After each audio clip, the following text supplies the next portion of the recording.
Good morning students. मेरा नाम नम्रता शुक्ला है। आपकी कक्षा 4 विषय हिंदी पाठ 11 दो बैलों की कथा।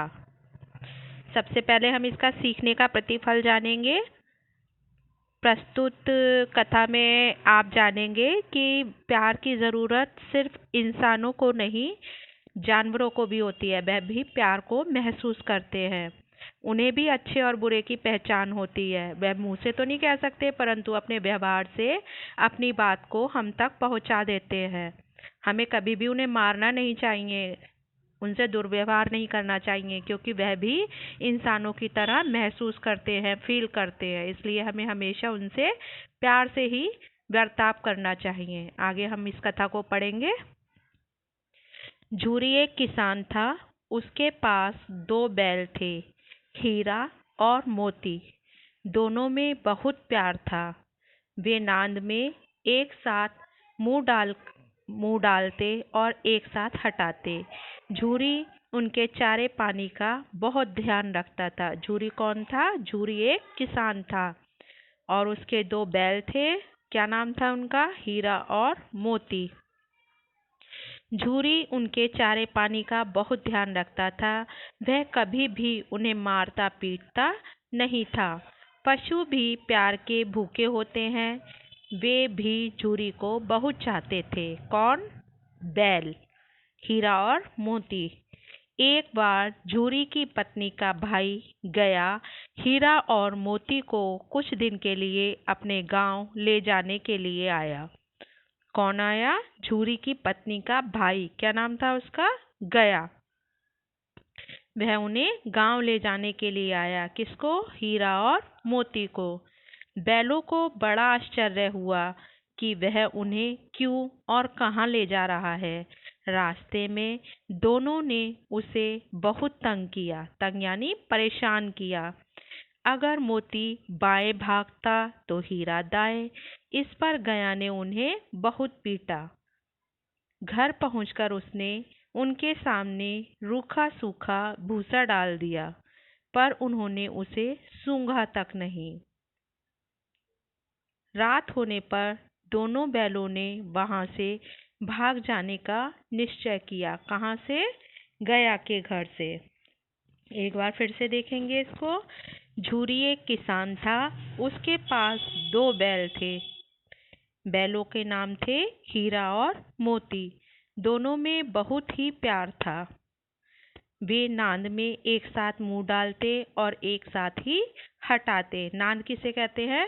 जिसमें वह भोजन करते हैं, यानी उनके भोजन का पात्र, उसे हम नांद बोलते हैं।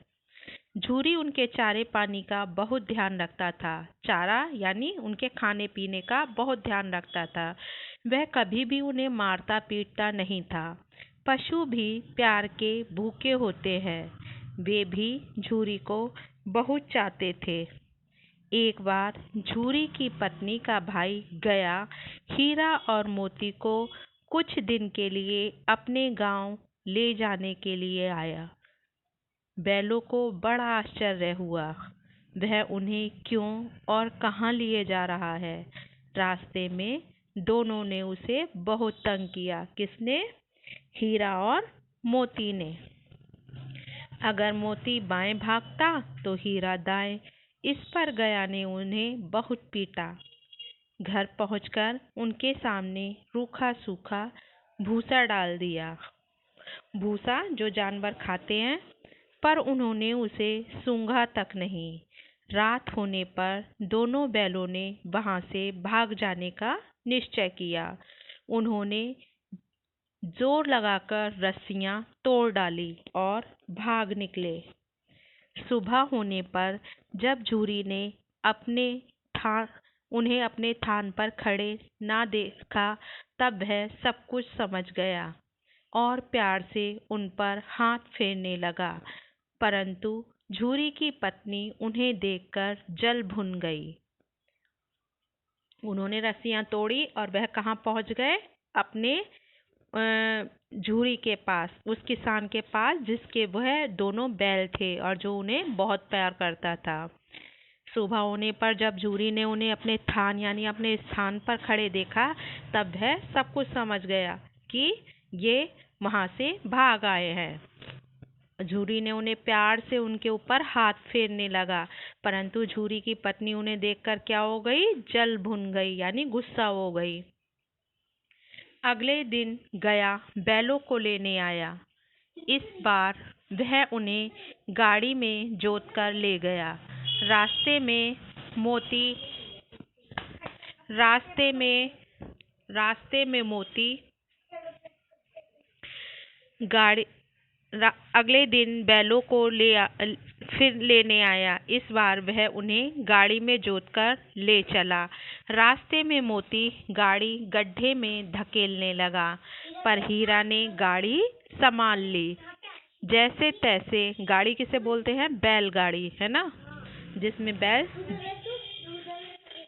के कंधे पे रखकर उसको चलाया जाता है। जैसे तैसे गया घर पहुंचा। अब गया ने उनसे बहुत सख्ती से काम लेना शुरू किया। वह दिन भर उन्हें हल में जोतता, जब तक उन्हें मारता पीटता। शाम को घर लाकर मोटे मोटे रस्सों से बांधकर उनके सामने रूखा सूखा भूसा डाल देता। गया के घर में एक छोटी सी लड़की रहती थी। वह बैलों की दुर्दशा देखती तो उसे बहुत बुरा लगता। वह रात को चुपके से उन्हें रोटी खिलाती। दोनों बैल उसके प्यार के सामने अपनी मार और अपमान भूल जाते थे। क्यों? क्योंकि वह उन्हें प्यार करती थी, वह भी उससे बहुत प्यार करते थे। और जो भी उन्हें दर्द होता, जो उनको वो गया पीटता था, वह उसे सब भूल जाते थे। आगे पढ़ेंगे। एक दिन मोती रस्से को चबाकर तोड़ने की कोशिश कर रहा था। तभी वह लड़की आई और उसने दोनों बैलों को खोल दिया। दोनों बैल वहां से भाग निकले। थोड़ी देर बाद जब गया को पता चला, तब वह भी उनके पीछे दौड़ा, पर उन्हें पकड़ ना सका। अब हीरा और मोती आजाद थे। आजाद यानी स्वतंत्र थे कहीं भी जाने के लिए। रास्ते में उन्हें एक सांड मिला। सांड उनकी ओर लपका यानी दौड़ा, तो हीरा मोती के होश उड़ गए। एक बार फिर से पढ़ेंगे इस पेज को। सुबह होने पर जब झूरी ने उन्हें अपने थान पर खड़े देखा, तब वह सब कुछ समझ गया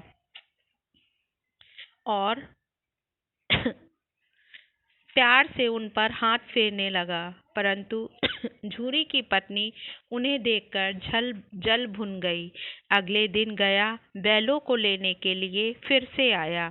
इस बार वह उन्हें गाड़ी में जोतकर ले चला।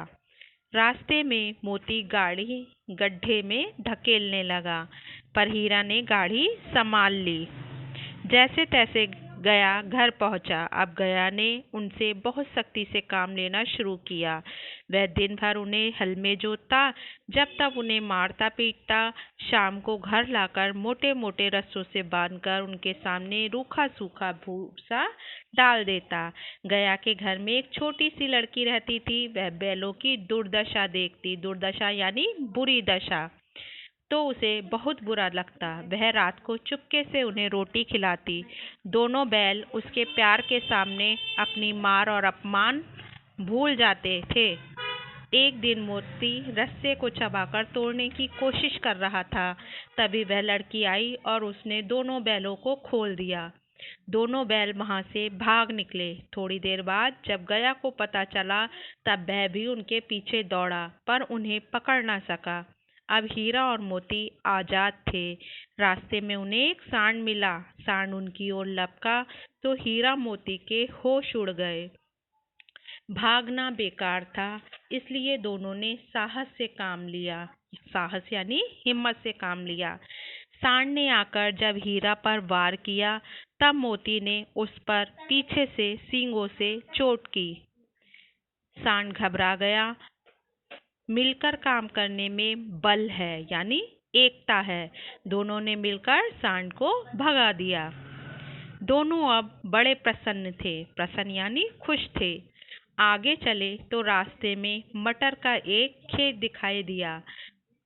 सर्दियों के मौसम में मटर आप लोग भी खाते होंगे सब्जी में।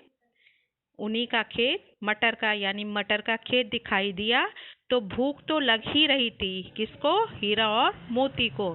हरे हरे मटर देखकर उनकी भूख और भी तेज हो गई। वे खेत में घुस गए और लगे मटर खाने।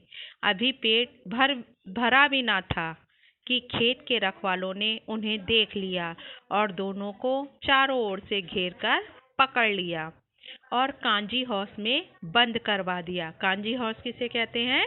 जहां लावारिस पशुओं को रखते हैं, जिन्हें लोग ऐसे ही छोड़ देते हैं, उन्हें काजी हाउस में बंद कर दिया जाता है, उन्हीं जानवरों को। आगे पढ़ेंगे।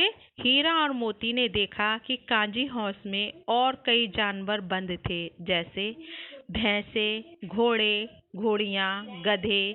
सब कमजोर और दुबले पतले थे। वहाँ किसी के लिए चारे पानी का कोई प्रबंध नहीं था। यहाँ कहाँ फंसे, उन्होंने सोचा। रात हुई। मोती ने हीरा से कहा कि अगर दीवार तोड़ दी जाए तो बाहर निकला जा सकता है। उसने सींगों से दीवार गिराने का प्रयत्न यानी प्रयास किया। 2-4 चोटों में ही थोड़ी सी दीवार गिर गई। उसका उत्साह बढ़ा और उसने और जोरों से चोटें लगानी शुरू कर दी। किसमें? दीवार में। दीवार में रास्ता बनते ही पहले तो घोड़ियां भागी, फिर भैंसे और बकरियां। मोती ने गधों को भी सींग मार मार कर भगा दिया। उसने हीरा से भी भाग चलने को कहा, पर हीरा ने मना कर दिया। सुबह होने पर काजी हाउस वालों ने देखा तो उन्हें बड़ा आश्चर्य हुआ। उन्होंने हीरा और मोती को नीलाम कर दिया। नीलाम यानी बेच दिया, बोली लगाकर बेच दिया। नीलामी में सबसे ऊंची बोली लगाकर एक व्यापारी ने उन दोनों को खरीद लिया। जो इस चीज का व्यापार करते हैं यानी बोली लगाकर खरीदते हैं, उसे क्या कहते हैं? व्यापारी। उस व्यापारी ने उन दोनों को खरीद लिया। वह उन्हें लेकर अपने गांव की ओर चल पड़ा। मार खाते खाते और भूख सहते सहते हीरा मोती बहुत कमजोर हो गए थे। थोड़ा सा इसे रिवाइज कर लेंगे शॉर्ट में। सांड ने आकर अभी हीरा पर वार किया, तब मोती ने उस पर पीछे से सींगों से चोट की। सांड घबराकर भाग गया, है ना। तो इससे हमें क्या पता चला कि एकता में बल है। दोनों ने मिलकर सांड को मारा तो वह एक सांड हार गया और भाग गया। दोनों अब बड़े प्रसन्न थे। आगे चले तो रास्ते में मटर का एक खेत मिला। मटर देखकर दोनों को भूख और तेज हो गई। मटर के खेत में घुस गए और मटर खाने लगे। अभी पेट भरा भी नहीं था कि उस खेत वालों ने उन्हें देख लिया और पकड़ लिया और काजी हाउस में बंद करवा दिया। अब काजी हाउस में भी उन्होंने हिम्मत नहीं हारी, दीवार तोड़ी और सभी जानवरों को भगा दिया और अपने दोस्त से यानी दूसरे बैल से भी भाग जाने के लिए कहा, परंतु उसने मना कर दिया। फिर क्या था? काजी हाउस वालों ने उन्हें नीलाम कर दिया, बेच दिया।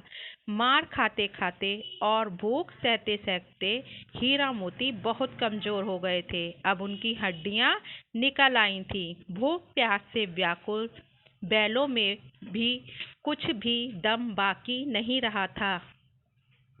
वे चुपचाप व्यापारी के साथ साथ चलने लगे। रास्ता जाना पहचाना लगा तो ना जाने कहाँ से उनमें दम आ गया। दम यानी हिम्मत आ गई। वे दोनों तेजी से भागे, आगे आगे दोनों बैल, पीछे पीछे व्यापारी। अब जब तक वह उन्हें पकड़ पाता तब तक दोनों बैल अपने घर पहुंच चुके थे। कहाँ पर?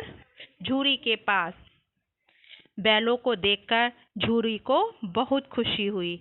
वह उनसे लिपट गया। इतने में व्यापारी भी वहां आ गया। कौन सा व्यापारी? जिसने उन्हें खरीदा था काजी हाउस से, और उन्हें मांगने लगा। मोती ने आप देखा न ताब और व्यापारी पर झपटा, या नहीं बिना सोचे समझे मोती व्यापारी पर झपटा मारने के लिए। व्यापारी अपनी जान बचाकर वहां से भागा। झूरी की पत्नी भी भीतर से दौड़ी दौड़ी आई। उसने दोनों बैलों के माथे चूम लिए। एक बार फिर से रिवाइज कर लेंगे इसे। मार खाते खाते और भूख सहते सहते हीरा और मोती बहुत ही कमजोर हो गए थे। उनकी हड्डियां निकल आई थी। भूख प्यास से व्याकुल बैलों में कुछ भी दम बाकी नहीं रह गया था। वे चुपचाप व्यापारी के साथ चलने लगे। रास्ता जाना पहचाना लगा तो न जाने कहाँ से उनमें दम आ गया और वे दोनों तेजी से भागने लगे। आगे आगे दोनों बैल, पीछे पीछे व्यापारी। जब तक वह उन्हें पकड़ पाता तब तक दोनों बैल अपने घर पहुंच चुके थे, यानी झूरी के पास। बैलों को देखकर झूरी को बड़ी खुशी हुई। वह उनसे लिपट गया। इतने में व्यापारी भी वहां आ पहुंचा और उन्हें मांगने लगा।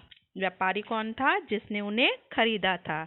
मोती ने आप देखा ना ताब और व्यापारी पर झपटा। व्यापारी जान बचाकर वहां से भागा। झूरी की पत्नी भी भीतर से दौड़ी दौड़ी आई और उसने दोनों बैलों के माथे चूम लिए। दोनों को प्यार किया। तो इस कहानी से हमें क्या शिक्षा मिलती है? इस कहानी से हमें यही शिक्षा मिलती है कि हमें सभी जानवरों से, पशु पक्षियों से प्रेम का बर्ताव करना चाहिए। उन्हें प्रेम से रखना चाहिए। अगर हम उनसे प्यार करेंगे तभी वह भी हमसे प्यार करेंगे, हमारी बात को मानेंगे, है ना।